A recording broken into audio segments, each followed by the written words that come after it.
حضرت مالک بن دینار فرماتے ہیں میں توبہ کرنے سے پہلے بہت بڑا شرابی تھا، میری 2 سال کی بیٹی تھی، میں شراب پینے لگتا تھا تو میری شراب گرا دیتی تھی، کہتی ابا میں تجھے گناہ نہیں کرنے دوں گی۔ 2 سال کی بیٹی، فرماتے میری بد نصیبی دیکھو میری بیٹی فوت ہو گئی۔ ایک رات میں خواب دیکھتا ہوں کہ دوزخ جنت کے فیصلے ہو رہے ہیں، قیامت قائم ہو گئی ہے، اس لیے دوزخ کا حکم آ گیا۔ میرے پیچھے ایک بڑا سا اژدہا، بڑا سا سانپ بھاگنے لگا، فرماتے ہیں میں دوڑتا جا رہا ہوں، ایک بزرگ نظر آئے، میں نے کہا مجھے بچانا، کہنے لگے بیٹا میں کمزور ہوں، میں نہیں بچا سکتا۔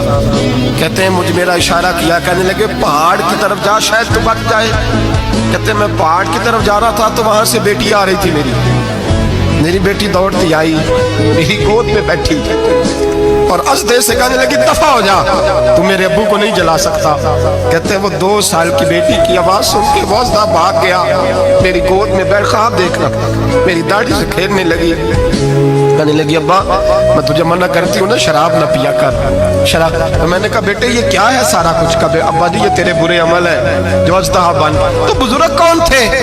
کہنے لگے بیٹے ابا جی وہ آپ کا نیک عمل ہے پر وہ کمزور بڑا تھا، آپ کو بچا نہیں سکا۔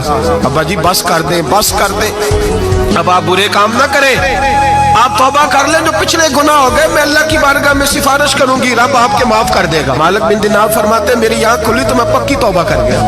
بیٹیاں تو بخشوانے آئی ہیں دنیا میں، بخشوانے، اور یہاں لوگ فخر کرتے ہیں، فخر سے بتاتے ہیں، کہتے ہیں میرے بیٹے کے 15 رشتے ہیں، شاید مجھے قرآن دازی کرنی پڑے، شرم کر، حیا کر۔ لوگیوں کی بیٹیوں کے بارے میں اس طرح کے انداز اختیار کرتا ہے، تو گناہ کرتا ہے پھر اس پر تو پھولتا نہیں سماتا، اور تو پھر تجھے حیا نہیں آتی۔ لوگ ٹیس کرتے ہیں، میں نے دیکھا ہے، ان کے بھائی کو تکلیف دیتے ہیں، ان کے باپ کو تکلیف دیتے ہیں، اذیت پہنچاتے ہیں۔ ڈرنا چاہیے، گناہ کرتے ہو پھر فخر بھی کرتے ہو، شرم آنی چاہیے۔